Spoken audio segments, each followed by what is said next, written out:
Yes guys, good evening all of you. So today we continue with chapter 1 in maths, that is your which chapter? Number system.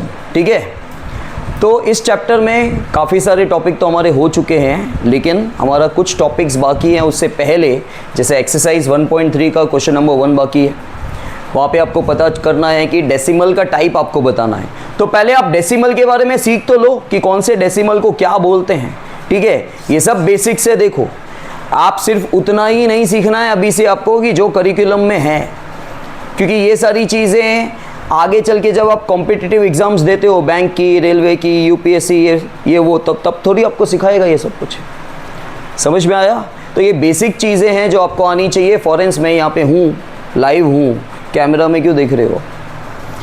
देखो, decimal के basically दो type होते हैं, terminating and non terminating. बहुत easy तरीके से मैं आपको याद करवा दूंगा, ध्यान देना खाली.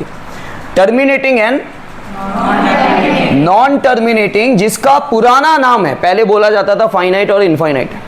अब एनसीईआरटी आ गया, एनसीईआरटी आपको बोलता है टर्मिनेटिंग और नॉन टर्मिनेटिंग. गुजरात बोर्ड में हम लोग पहले फाइनाइट नॉन फाइनाइट बोलते थे, इनफाइनाइट बोलते थे. ठीक है, अब देखो, टर्मिनेटिंग मतलब खत्म हो जाना, टर्मिनेट हो जाना. ये वर्ड आपने सुना होगा कहीं, टर्मिनेशन हो जाना. कहाँ सुना है? हाँ, कहाँ? नहीं, वैसे नहीं, टीवी वगैरह में. टर्मिनेटर तो अलग हो गया.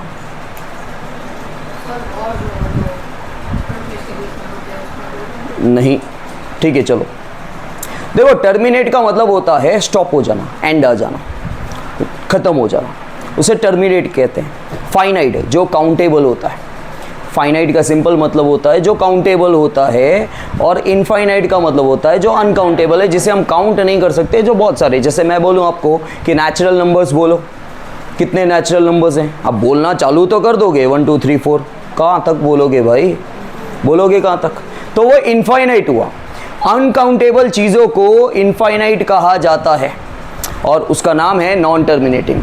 और जो काउंटेबल चीज़ें हैं उसे टर्मिनेटिंग डेसिमल कहा जाता है. अब जो भी टर्मिनेटिंग होते हैं ना डेसिमल, ये क्या है? Terminating decimal. ठीक है, ये सारे के सारे डेसिमल हैं, इसका नाम है टर्मिनेटिंग डेसिमल. वो हमेशा रैशनल होता है. वो क्या होता है? रैशनल. लेकिन अभी तक आप बोलोगे सर आपने टर्मिनेटिंग का मतलब तो बता दिया कि वो काउंटेबल होता है, लेकिन काउंट करना क्या है आपको बताता हूँ. अगर पॉइंट के बाद फिक्स नंबर है, 2 number, 3 number, 4 number, 8 number, count कर सकते हो.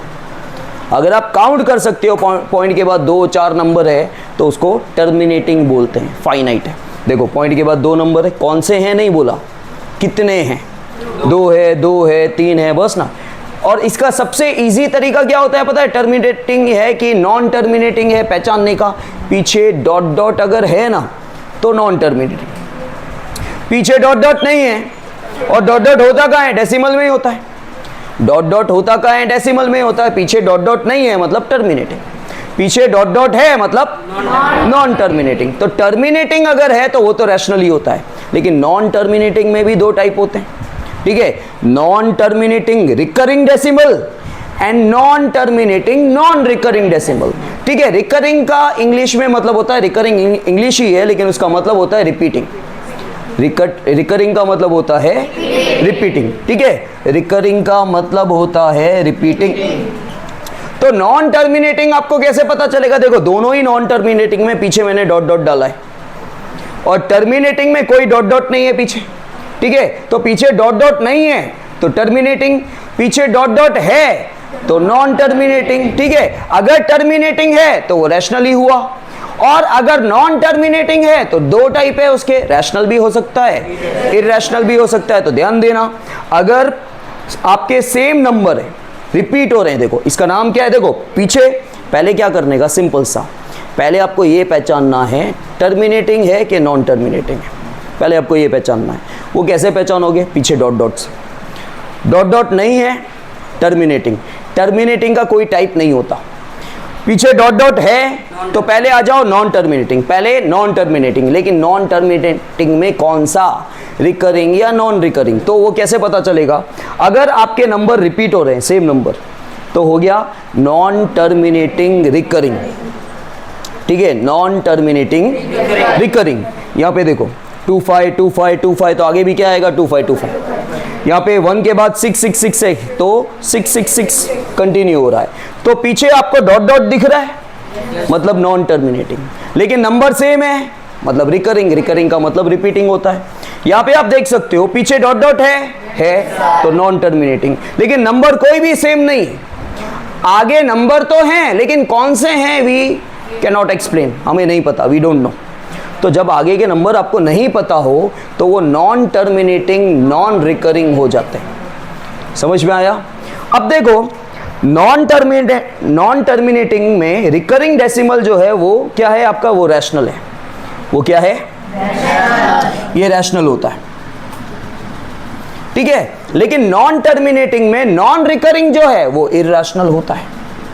वो क्या होता है? इरैशनल। समझ में आया? तो आपके दो रैशनल है, एक तो टर्मिनेटिंग भी रैशनल है और नॉन टर्मिनेटिंग में रिकरिंग जो है वो रैशनल है। नॉन टर्मिनेटिंग में नॉन रिकरिंग जो है वो इरैशनल होता है। समझ में आया? मैं फिर से एक बार बता देता हूँ। टर्मिनेटिंग मतलब पीछे डॉट डॉट नहीं है तो टर्मिनेटिंग, ठीक है, और टर्मिनेटिंग हमेशा रैशनल होता है। अच्छा, नॉन टर्मिनेटिंग की पहचान है पहले तो पीछे डॉट डॉट।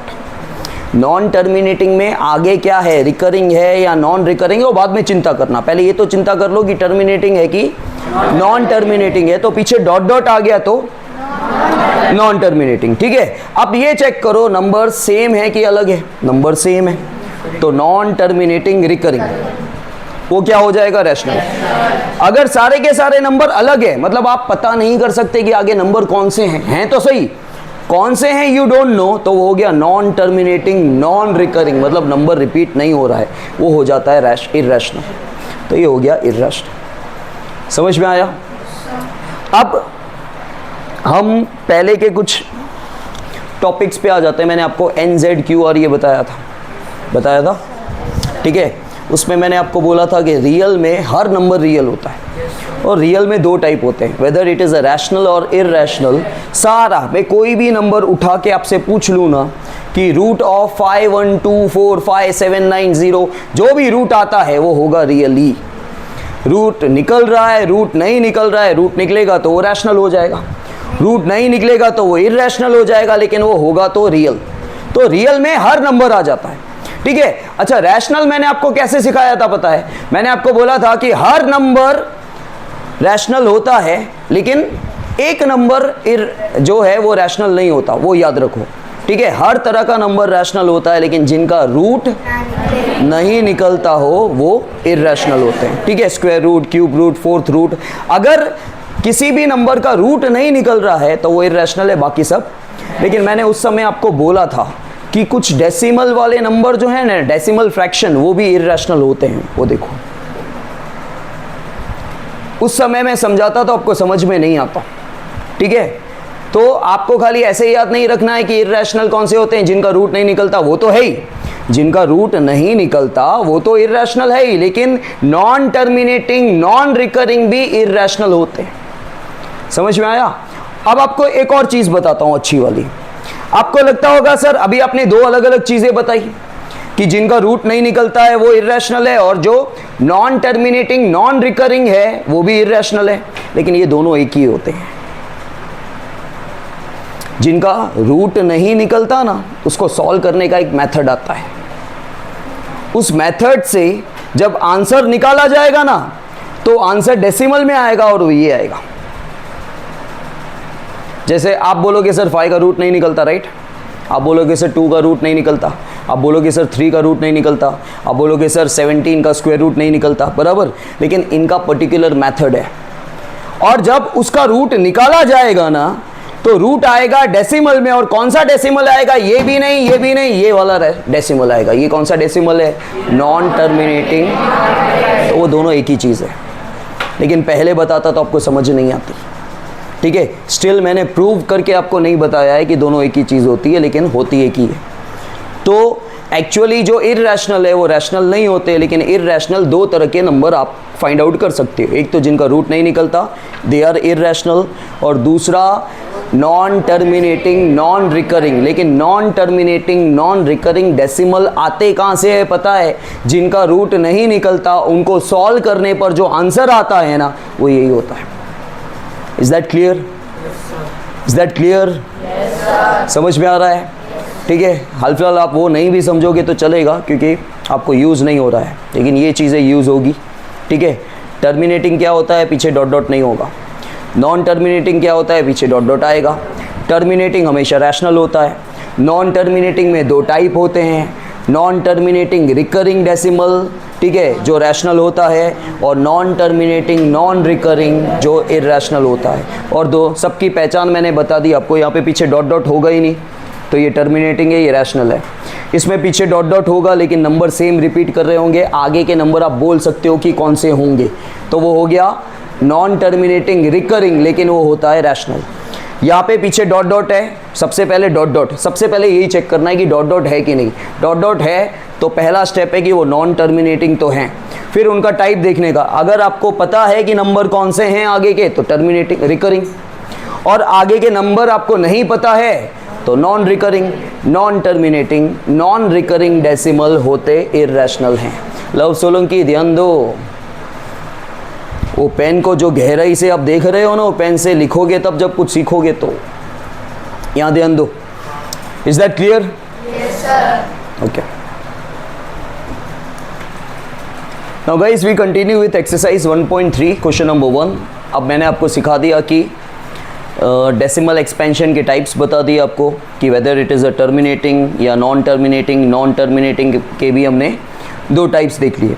आपके क्वेश्चन नंबर 1 में यहाँ पे बोला गया है, see write the following in decimal form. ये सारे के सारे आपको फ्रैक्शन में दिख रहे हैं, आपको डेसिमल फॉर्म में कन्वर्ट करना है।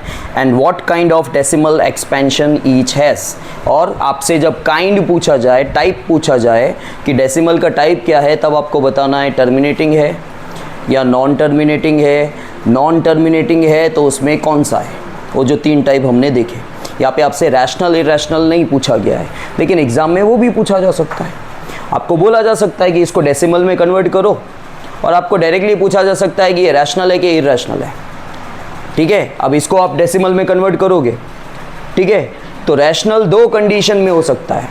अगर आपका टर्मिनेटिंग होगा तो भी रैशनल होगा, नॉन टर्मिनेटिंग रिकरिंग होगा तो भी रैशनल होगा, और नॉन टर्मिनेटिंग नॉन रिकरिंग होगा तो इरैशनल होगा। इस तरह भी क्वेश्चन पूछा जा सकता है आपसे। ठीक है, तो चलो हम इसको तो डायरेक्टली कन्वर्ट कर सकते हैं, क्योंकि नीचे 10, 100, 1000, 10,000 ऐसा कुछ हो तो आप डायरेक्टली कन्वर्ट कर सकते हो। कैसे करने का, पहले चेक कर लो नीचे जीरो कितने हैं, 2 जीरो है, तो ऊपर न्यूमरेटर में पीछे से 2 नंबर से पहले पॉइंट आना चाहिए।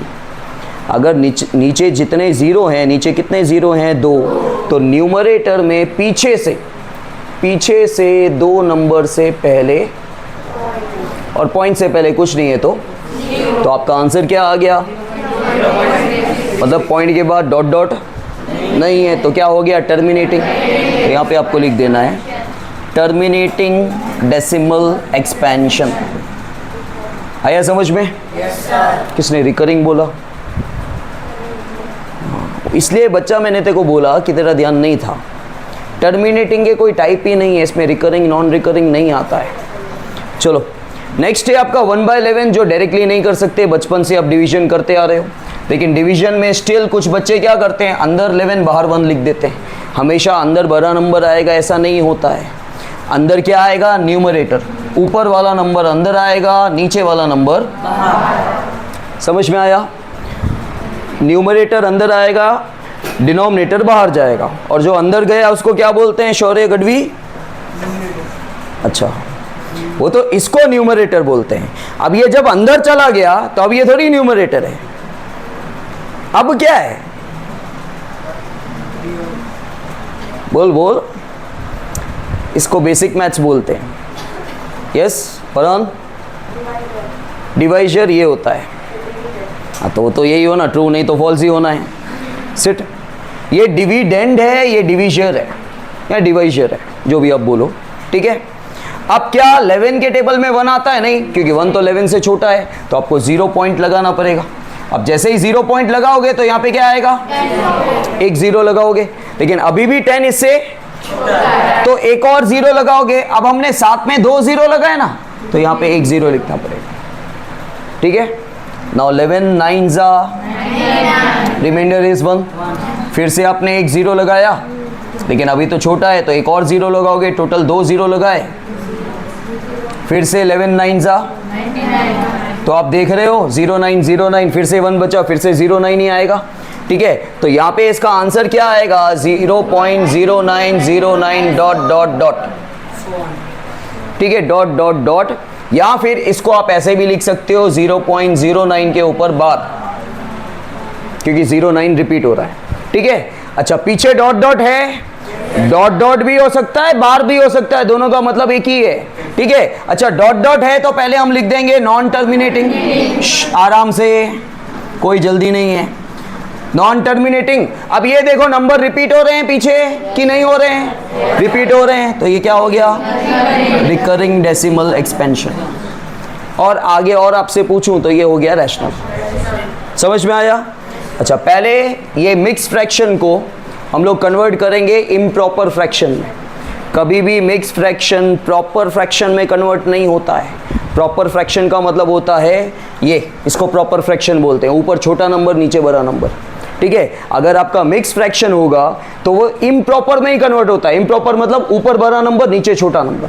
ठीक है, तो 4 8 जा 32, 32 प्लस 1 और नीचे जो नंबर है वही आ जाएगा। ठीक है, अब 33 को हम 8 से डिवाइड करेंगे, 8 4 जा 1 बचा 0.0, 8 1 जा 2 0, 8 2 जा 4 0, 8 5 जा। ठीक है, आंसर क्या आ गया, पॉइंट के बाद 3 ही नंबर है, तो क्या हो जाएगा ये टर्मिनेटिंग डेसिमल एक्सपेंशन। आया समझ में? ओके, 3/13 को ले लें हम लोग, 3 अंदर जाएगा 13 बार, 3 13 से छोटा है तो 0 पॉइंट, तो 1 0 लगाएंगे। अब 30 से बड़ा हो गया, 13 2 जा 26, 4 0, 3 जा 39, 1 1 0, पर ये तो छोटा है, दूसरा 0, 2 0 लगाए तो ऊपर, नाउ 13 7 जा 91, फिर आएगा 9 0, 13 6 जा 78, क्या बचा 12, फिर से 0, 13 9 जा 117। ठीक है, अब तुमको क्या लगेगा 4-5 नंबर हो गए, बहुत हो गया भाई, नंबर सेम नहीं आएंगे। देखो, क्योंकि आप कब तक करते जाओगे, है ना, आप सोचोगे ना भाई कब तक करते जाएंगे, मतलब ये हो जाएगा, क्योंकि आप 4-5 नंबर अलग आए ना तो आप डिसाइड कर लोगे नॉन टर्मिनेटिंग नॉन रिकरिंग है, गलत हो जाएगा। क्योंकि देखो अब आपका क्या बचा पता है, 3 बचा है, अब आपका 3 बचा रिमाइंडर, तो फिर से 0 लगाओगे, अब 30 हो गया, मतलब ये सेम हो गया, तो फिर से क्या आएगा 2 जा 26, जैसे ही 2 आया तो आगे के सारे नंबर रिपीट होंगे, क्योंकि 2 के बाद क्या आया था, तो वो सब रिपीट हो जाएंगे। ठीक है, तो ये क्या आ गया आपका आंसर 0.230769। बार लगाओ, यहाँ पीछे डॉट डॉट लगा दो, मतलब पीछे डॉट डॉट आ गया तो ये हो गया नॉन टर्मिनेटिंग, और आगे के सारे नंबर सेम है, रिकरिंग डेसिमल।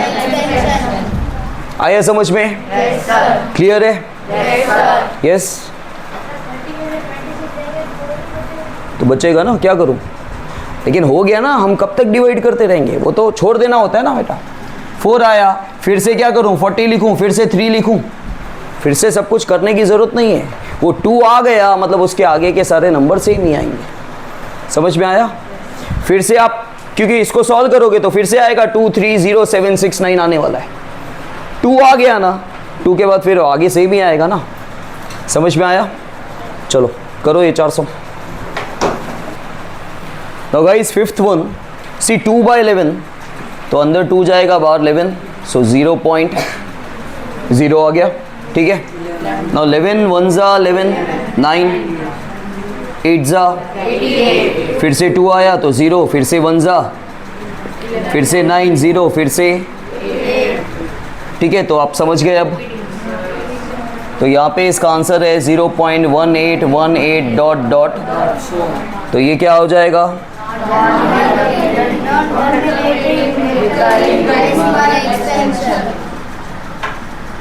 ठीक है, नॉन टर्मिनेटिंग क्योंकि पीछे डॉट डॉट है, रिकरिंग क्योंकि नंबर रिपीट हो रहे हैं, डेसिमल एक्सपेंशन। नाउ 329/400 को देख के डर नहीं जाने का, ठीक है। आपको 400 का टेबल नहीं आता है, 4 का तो आता है ना, पीछे 2 0 लगा देना, 4 2 ज़ा 8 100, 4 3 ज़ा 12 100, तो हो गया 400 का टेबल।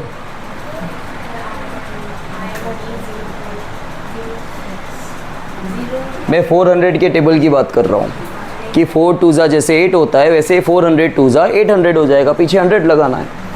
लेकिन 400 के टेबल में ये नहीं आता क्योंकि ये छोटा है, छोटा है तो 0.10 लगाया। अब 4 8 ज़ा 32, पीछे 100 आ गया 90, फिर से आपने 0 लगाया क्योंकि देखो 90 ये जो है ना ये रिमाइंडर है, इसमें ऑलरेडी एक 0 था, आपने तो एक ही 0 लगाया ना, तो ऊपर 0 नहीं आएगा। 4 2 ज़ा तो 100 बचा, फिर से आप 0 लगा। अब आपने थोड़ी 3 0 लगाए, 100 में ऑलरेडी 2 0 तो थे, आपने तो एक ही 0 लगाया तो ऊपर 0 नहीं आएगा। 4 2 ज़ा, ठीक है। अब काफ़ी बच्चों को ऐसा लगता है कि सर 4 2 ज़ा दूसरी बार 2 आया तो अब 2 2 ही आएगा, ऐसा नहीं है, ऐसा नहीं होता है, ऐसा कोई कंपलसरी नहीं है। आप देख लो क्या बचा 200, अब क्या लगाओगे 0, 4 5 ज़ा क्या आ गया, ठीक है। ये तो 8225 आया, आपको लगेगा दूसरी बार 2 आया तो तीसरी बार भी 2 आ जाएगा, ज़रूरी नहीं आपको चेक करना है, ठीक है। तो ये क्या हो गया नॉन टर्मिनेटिंग काय का, पीछे डॉट डॉट है ही नहीं तो ये हो गया टर्मिनेटिंग, टर्मिनेटिंग डेसिमल एक्सपेंशन नहीं, डेसिमल एक्सपेंशन, ठीक है। हाँ तो रख ले, टर्मिनेटिंग डेसिमल एक्सपेंशन, ठीक है। अब मैं आपको डिवाइड जो बोल रहा था वो बताता हूँ। देखो मेथड आपको बताता हूँ डिवाइड करने का, जैसे यही ले लेते हैं। आपको जो बचपन से पता है कि आप जब 2 0 लेते हो तो ऊपर एक 0 आता है, जब आप 3 0 लेते हो तो 2 0 ऊपर आते हैं। उसकी जगह हम दूसरा मेथड भी ले सकते हैं अगर आपको समझ में आए तो, ठीक है। और इजी मेथड ही है, कुछ भी नहीं है। देखो 11 के टेबल में 2 आता है, नहीं आता है, तो आप क्या करते हो जनरली 0 पॉइंट लगाते हो, ठीक है। अब 0 पॉइंट के बाद यहाँ पे हम लोग 0 लगा दिया। अच्छा इसमें नहीं होगा क्योंकि इसमें 00 आ ही नहीं रहा है। इससे पहले वाले में किस में आ रहा था, कौन सा क्वेश्चन था, 3/13 था ना, 3/13। इसमें भी देखो ये अंदर वाला नंबर इससे छोटा है तो वो वाला प्रोसेस तो सेम कि 0 पॉइंट आपको लगाना पड़ेगा, ठीक है। अब ये 0 तो ये 2 ज़ा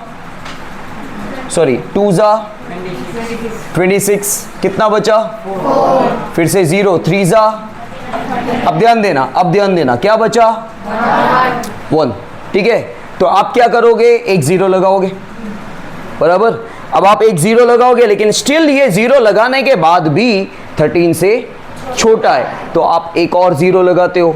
अब आपने 2 0 अभी लगाए इसलिए आप ऊपर एक 0 लगाते हो, ये मेथड आपको पता है, बराबर। लेकिन मैं यहाँ पे क्या बोलना चाह रहा हूँ, जैसे आपने एक बार चलो अपना काम तो पूरा किया, आपने 0 लगाया क्योंकि पॉइंट ऊपर लगा हुआ है, 0 लगाया, लेकिन स्टिल ये जो नंबर है वो डिविजर से छोटा है तो आपको क्या करने का पता है। अब 13 के टेबल में ये नहीं आ रहा है ना, तो 13 0 ज़ा 0, ठीक है। कोई भी नंबर आप 0 से मल्टीप्लाई करोगे 0 ही आएगा। 13 1 ज़ा तो 13 होता है तो 13 0 ज़ा लेना पड़ेगा, क्यों, क्योंकि 13 1 ज़ा 13 तो लिख नहीं सकते क्योंकि वो 10 से ज़्यादा हो जाएगा, तो 13 0 ज़ा 0। अब फिर से क्या बचा 10। लेकिन भाई अब तुम्हारा रिमाइंडर में ऑलरेडी 0 है, तुमने नहीं लगाया। तुम बोलोगे सर यहाँ पे भी 10 आया, यहाँ पे भी 10 आया, वहाँ पे 10 था नहीं, वहाँ पे 1 था, वहाँ पे 1 था, आपने 0 लगाया 10 हो गया, लेकिन 10 स्टिल 13 से छोटा है। लेकिन अब हमको डिवाइड तो करना ही पड़ेगा, क्यों, क्योंकि जो रिमाइंडर बचा उसके बाद आपने 0 लगा दिया, वो जो भी नंबर बना लेकिन वो 13 के टेबल में नहीं आ रहा है, तो आप क्या लोगे 13 0 ज़ा, तो 13 0 ज़ा 0। अब वापस क्या बचा 10, तो आप बोलोगे सर वो भी 10 था, ये भी 10 था, फिर से 13 0 ज़ा करेंगे, फिर से 13 0 ज़ा नहीं करेंगे क्योंकि अभी तुमने 0 लगाया नहीं है। अब लगाओ, अब लगाओगे तो बड़ा हो गया, अब 13 तो इस तरह 0 आता है। तो आपको सोचना नहीं पड़ेगा कि आप 2 0 लगा रहे हो, इसलिए ऊपर 0 लगा रहे हो, ऑटोमेटिकली 0 आ जाएगा। समझ में आया? और ये मेथड आजकल CBSE में चलता है, लेकिन मैंने तो अभी देखा है, लेकिन उससे पहले मैंने एक बार सोचा था और हर तरह का सम करके देखा था तो अप्लाई हो रहा था। तो आप इस तरह कर सकते हो, तो आपको सोचने की ज़रूरत नहीं है फिर। ठीक है। Now guys, exercise 1.5 and this is a new topic for you. ये एक ऑब्जेक्टिव क्वेश्चन है, 1 मार्क में पूछा जाता है ज़्यादातर आपसे। सिंपल क्वेश्चन है, ध्यान देना। देखो, सबसे पहले हमको इसमें स्टार्ट करना है, सिंपल सा ऊपर लिखा हुआ है find, simplify, find the value, ऐसा लिखा होगा। उसको भी छोड़ दो, जो लिखा हो आपको देखने से क्वेश्चन पता चल जाएगा। ज़्यादातर आपके पावर यहाँ पे फ्रैक्शन में है। आपका ये जो क्वेश्चन है ना, इसकी पहचान क्या है? पावर फ्रैक्शन में, अपॉन में होगा। तो आपका जो पावर है ना, ठीक है, पावर में, पावर फ्रैक्शन में होगा हमेशा। उसका डिनोमिनेटर चेक करने का। आप बोलोगे सर पावर फ्रैक्शन में नहीं हुआ तो वो कोई और सम हो जाएगा, कोई और मेथड हो जाएगा। सिंपल सा भाई। आप बोलोगे सर खाली 64 का पावर 2 हो तो मेथड कोई और हो जाएगा। फिर वहाँ पे हम a+b² मेथड यूज़ कर सकते हैं। कैसे, वो बात में देखेंगे। लेकिन पावर इस सम में फ्रैक्शन में ही होगा और आपको पावर का डिनोमिनेटर चेक करना है। क्या करना है? पावर का डिनोमिनेटर चेक करना है। तो आपके पावर का डिनोमिनेटर क्या है? ठीक है, सबसे पहले यही है आपको पावर का डिनोमिनेटर चेक करने का। ठीक है, पावर का डिनोमिनेटर 2 आ गया, बराबर 2 है मतलब। तो अब आपको ऐसा नंबर सोचना है जिसको 2 बार मल्टीप्लाई करने पर 64 आता हो। 8 8 जा, बराबर। 2 बार क्यों बोला? क्योंकि पावर का डिनोमिनेटर 2 है। अगर पावर का डिनोमिनेटर 3 होता तो मैं आपको बोलता ऐसा नंबर सोचो जिसको 3 बार मल्टीप्लाई करने पर 64 आए, तो होता है 4। ठीक है, लेकिन आपको अभी क्या लेना है? 8। तो देखो, कभी भी मैथ्स में क्वेश्चन चेंज नहीं करना होता है, सिर्फ कन्वर्ट करना होता है। तो अभी भी आपको 64 को कोई 8 नहीं लिखना है, लेकिन इसको 8 के फॉर्म में कन्वर्ट कर देंगे, स्क्वायर के फॉर्म में कन्वर्ट करेंगे। तो हम क्या लिखेंगे? 8 स्क्वायर। पहले समझाने दो। 8 स्क्वायर लिखा मतलब सिर्फ आपने अभी तक क्या लिखा है? 64 लिखा है। ठीक है, 8 स्क्वायर लिखा मतलब क्या लिखा है? 64। लेकिन ये जो 64 का पावर था वो कहाँ जाएगा? वो तो लिखना ही है ना भाई। ठीक है, क्योंकि अभी तक आपने क्या लिखा है? खाली 64 लिखा है। तो 64 का पावर क्या था? 2 है, 1/2 है ना। मैं पावर का डिनोमिनेटर नहीं बोल रहा हूँ, मैं बोल रहा हूँ 64 का पावर क्या था। तो वो पावर तो आपको सेम टू सेम लिखना ही है, तो पावर पावर में ही आएगा। ठीक है, तो ऑलरेडी पावर में है ना एक नंबर, उसके साथ मल्टीप्लाई में ये लिख दो, क्योंकि पावर के बाजू में दूसरा पावर बीच में मल्टीप्लाई आता है। तो ये 2 2 कट गया, 8⁻1 दैट इज 8 हो गया। समझ में आया?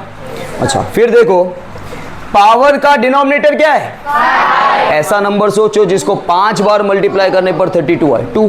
ठीक है, तो आपको लिखना है 2⁻5, क्योंकि आपको क्वेश्चन चेंज नहीं करना है। आप 32 की जगह 2 नहीं लिख सकते भाई, 2⁻5 का मतलब 32 ही होता है। लेकिन 32 का पावर क्या है? तो वो पावर तो पावर में आएगा ही, 5 कैंसिल, 2⁻1 दैट इज 2। अगेन आपके पावर का डिनोमिनेटर क्या है? कहाँ है यहाँ पे नेगेटिव? कहाँ है?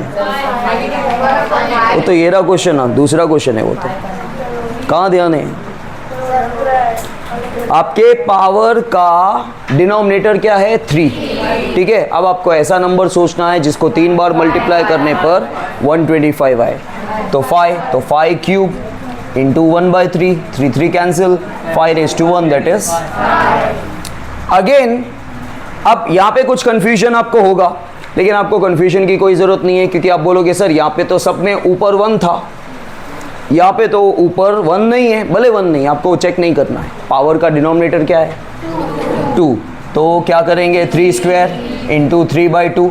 अब 2 अब क्या हो रहा था? यहाँ पे जब 1 था ना तो आप डायरेक्टली लिख रहे थे 8⁻1, 2⁻1, 5⁻1, लेकिन यहाँ पे क्या बचा? 3। तो यहाँ पे आएगा 3 क्यूब। 3 क्यूब क्या होता है? समझ में आया? ओके, अगेन पावर का डिनोमिनेटर क्या है? 5। तो ऐसा नंबर सोचो जिसको 5 बार 2। ठीक है, तो 2⁻2 इंटू 2/5, 5 आए, 2 स्क्वायर दैट इज। फिर अगेन पावर का डिनोमिनेटर क्या है? 4। ऐसा नंबर सोचो जिसको 4 बार मल्टीप्लाई करने पर 16, 2। ठीक है, 4 नहीं, 4 को 2 बार मल्टीप्लाई करने पर 16 आता है, 4 बार मल्टीप्लाई करने पर चाहिए, ठीक है। तो 2 raise to 4 4 cancel, 2 cube that is. और ये वाला क्वेश्चन इसके जैसा सेम है लेकिन पावर में खाली नेगेटिव है, भले नेगेटिव है हमको वही मेथड यूज करना है, ध्यान देना। पावर का डिनोमिनेटर क्या है 3, तो आप क्या लिखोगे 5 क्यूब इंटू -1/3, 3 3, तो क्या बचा 5 रेज़ टू माइनस। कभी भी आपके फाइनल आंसर में किसी का भी नंबर पावर नेगेटिव नहीं होना चाहिए, किसी भी नंबर का पावर नेगेटिव नहीं होना चाहिए। तो हम क्या करेंगे, ये पूरा टर्म मैंने बोला, वो पूरा टर्म आप क्या करोगे, नीचे लेके जाओगे। देखो कभी भी जिस नंबर के पावर में नेगेटिव साइन है ना, उस पावर को पॉजिटिव करने के लिए सिर्फ वो पावर को यहाँ से वहाँ नहीं लेके जा सकते, ठीक है। मेरा सर यहाँ से वहाँ नहीं जा सकता, बेस भी जाना पड़ेगा ना भाई, ठीक है। तो पावर अकेला कहीं पे भी नहीं जाएगा, उसका बेस भी जाएगा, ठीक है। पावर मतलब ऊपर वाला नंबर, जो नीचे वाला नंबर है उसको बेस बोलते हैं। तो खाली -1 वहाँ से नहीं चला जाएगा, वो पूरा टर्म चला जाएगा। तो कभी भी याद रखना, आपका पावर अगर नेगेटिव हो उसको पॉजिटिव करने के लिए क्या करेंगे, ये पूरा टर्म ऊपर है ना तो वो नीचे आ जाएगा।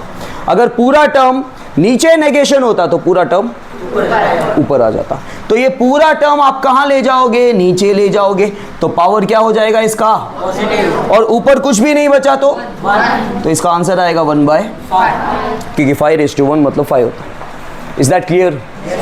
समझ में आया? अच्छा, इसमें एक और चीज मैं आपको बताता हूं कि क्वेश्चन कैसे घुमा फिरा के आ सकता है। हमेशा याद रखना, पावर में हाफ का मतलब क्या होता है पता है, स्क्वायर रूट। आपका आंसर क्या है, देखो कभी भी पावर में हाफ हो ना, हाफ, इस हाफ का मतलब होता है स्क्वायर रूट। 64 का स्क्वायर रूट 8 होता है ना, आंसर देखो वही है। पावर में 1/5, देखो जो नीचे नंबर है ना 5, उतना रूट बन जाता है, तो ये हो जाएगा 5th रूट। किसका? क्योंकि ऊपर 1 ही है। अगर ऊपर और कोई नंबर होता ना तो फिर मेथड थोड़ा चेंज होता, लेकिन रूट जो बन रहा है ना, रूट नीचे वाले नंबर के बेस पे बन रहा है। नीचे 2 था, ठीक है, तो स्क्वायर रूट। यहाँ पे नीचे पावर में क्या है 5, तो 5th रूट। यहाँ पे नीचे पावर में क्या है, तो क्यूब रूट बनेगा, ठीक है। अच्छा, यहाँ पे नीचे पावर में क्या है, तो स्क्वायर रूट बनेगा, लेकिन 9 क्यूब, क्योंकि ये नंबर कहाँ जाएगा भाई, ये नंबर तो आपको लिखना ही है, 9 क्यूब लिखना है। नीचे वाले नंबर के बेसिस पे रूट बनता है। देखो एक्चुअली ये क्या है पता है, 9 3/2 को हम ऐसे लिख सकते हैं, 9 का पावर 3 इंटू 1/2। जो डिनोमिनेटर है ना वो 1 के साथ अलग कर दो और ऊपर वाले नंबर को अलग कर दो, मतलब तो वही है। देखो 3 1 3 डिवाइड बाई 2 आ रहा है, लेकिन ये इस पावर के बेसिस पे ये स्क्वायर रूट बन गया, बाकी का बच गया। इसलिए मैंने क्या बोला, स्क्वायर रूट जब आपको बनाना है ना, वो नीचे वाले मतलब कोई भी रूट जो बना रहे हो वो डिनोमिनेटर के बेसिस पे बनाना। पावर का डिनोमिनेटर 2 है तो स्क्वायर रूट बन जाएगा, पावर का डिनोमिनेटर 5 है तो 5th रूट बन जाएगा, पावर का डिनोमिनेटर 3 है तो क्यूब रूट बन जाएगा, नीचे वाले नंबर के बेसिस पे। देखो यहाँ पे भी पावर का डिनोमिनेटर क्या है 5, तो ये कौन सा बन जाएगा 5th रूट, ठीक है। लेकिन देखो ऊपर 2 है ना, ऊपर 1 नहीं है, तो आपको ये लेना है 32 का स्क्वायर। समझ में आया? यहाँ पे भी ऐसा ही है, नीचे 4 है ना, तो 4th रूट किसका 16 का, लेकिन ये नंबर कहाँ जाएगा भाई, ये तो। Is that clear? Yes, sir. तो इस तरह घुमा फिरा के एग्जाम में आ सकता है, आपको ऐसा बोल सकते हैं। वैसे भी आपको अगर स्क्वायर रूट पूछा जाएगा 64 का तो उल्टा डायरेक्टली आ जाएगा, लेकिन ये स्क्वायर रूट का मतलब होता है 64 का पावर 1/2, 1/2 मतलब ये स्क्वायर रूट। समझ में आया? चलो करो सम्स करो। नाउ गाइस थर्ड क्वेश्चन देखो, थर्ड क्वेश्चन हमारा 8th स्टैंडर्ड जैसा ही है, सेम क्वेश्चन है जो आपको फिर से रिकॉल करवा दूं। अगर आपका base, this is called a base, this is called a power, power index exponent जो भी आपको बोलना है, नीचे वाला नंबर बेस है। अगर आपका बेस सेम है और बीच में मल्टीप्लाई का साइन है तो बेस एक बार लिख के पावर प्लस हो जाता है। क्या बेस सेम है, बेस सेम दिख रहे हैं, बीच में मल्टीप्लाई है तो पावर क्या हो जाएगा, प्लस हो जाएगा। सेम क्वेश्चन ये रहा, देखो बेस सेम है, बीच में क्या है, तो पावर माइनस हो जाएंगे। ठीक है, तो पहले ये दोनों क्वेश्चन कर लेते हैं। बेस आपको एक ही बार लिखने का अभी, और पावर प्लस कर दो, 2/3 प्लस 1/5, अच्छे से लिखने का, नहीं तो तुमको ही कंफ्यूजन होगा। अब देखो पावर फ्रैक्शन में, जब दो नंबर फ्रैक्शन में हो और बीच में प्लस या माइनस की साइन हो तो क्या करते हैं, एलसीएम। एलसीएम किसका लिया जाता है, 3 और 5 का एलसीएम। अब एलसीएम आने के बाद हमेशा आपको रिवर्स स्टेप जाना होता है। जहां से आपने एलसीएम लिया, यहां आप समझा लो या मुझे समझाने दो, जिन नंबर्स का आपने एलसीएम लिया ना, उन नंबर में ये एलसीएम होना चाहिए, मतलब 15 होना चाहिए। है 15 यहाँ पे, चेक करो, क्या हाँ, क्या हाँ, 15 तो आया ना, 15 तो एलसीएम आया। जिन नंबर से 15 आया, किन नंबर से 15 आया, 3 और 5 से, तो वहां पे चेक करो, वहां पे 15 है, नहीं है तो बनाना है हमें। तो 3 5 जा, तो ऊपर भी 5 जा 5, तो ऊपर भी 3 जा 2 5 जा 3 1 जा, सो आंसर इज 2⁻13/15। बस और कुछ नहीं होगा क्योंकि आगे सॉल्व नहीं होता है। सेम यहाँ पे आ जाओ आप, बेस सेम है, बीच में, तो पावर्स को बेस एक बार लिखो, पावर आप माइनस कर दोगे। ठीक है, अब अगेन एलसीएम, 2 और 4 का एलसीएम 4 आएगा, 8 नहीं आएगा, 4 होता है, लेके देखोगे तो पता चल जाएगा। अब जो आपका एलसीएम आया वो यहाँ होना चाहिए, है तो 2 जा, तो ऊपर भी 2 जा, यहाँ पे है तो ऊपर वाला नंबर सेम, तो 11⁻1/4 आया समझ में। फिर देखो यहाँ पर ये होल पावर है, ब्रैकेट के बाहर जो पावर होता है उसे होल पावर कहते हैं। होल पावर, होल मतलब सबका, ब्रैकेट के अंदर जितने भी नंबर है, ऊपर नीचे दाएं बाएं जो भी है, सब पे पावर अप्लाई होगा। तो ये पावर सब पे अप्लाई होगा, तो 1 पे भी अप्लाई होगा क्योंकि 1 का पावर कुछ नहीं है, और ऑलरेडी 3 का पावर तो है लेकिन उसके ऊपर भी अप्लाई होगा, तो एक पावर के साथ हमेशा दूसरा पावर मल्टीप्लाई होता है। तो यहाँ पे आएगा इंटू 7, तो 1⁻7 इज 1, क्योंकि 1 का कोई भी पावर हो आंसर 1 ही आता है, और नीचे 3 7 जा, so this is your answer. अब यहां क्या करेंगे सोच सकते हो, कुछ हिंट आइडिया? क्यों क्यों क्यों? क्योंकि भाई यहाँ पे पावर सेम है। ठीक है, जब देखो बेस सेम नहीं है तो बेस सेम होने वाली जो दो कंडीशन है वो चली जाएगी, क्योंकि बेस सेम जब होता है तो बीच में मल्टीप्लाई होता है तो पावर प्लस करते हैं, बेस सेम होता है बीच में डिवाइड होता है तो पावर माइनस करते हैं। लेकिन तो यहाँ पे तो बेस सेम ही नहीं है भाई, और कुछ हो भी नहीं रहा है यहाँ पे। ठीक है, लेकिन यहाँ पे एक चीज दिख रही है, पावर सेम है।